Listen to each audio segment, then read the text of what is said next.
बकरा ईद करीब आ रही थी। हर तरफ रौनक थी।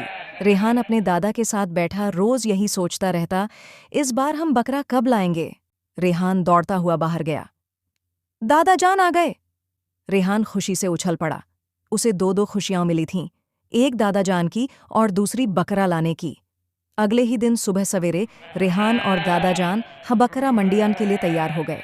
दादा, ये तो बहुत प्यारा है। घूमते घूमते अचानक रेहान की नजर एक छोटे मासूम से बकरेन पर पड़ी। दादा जान, बस यही वाला, यही हमें लेना है।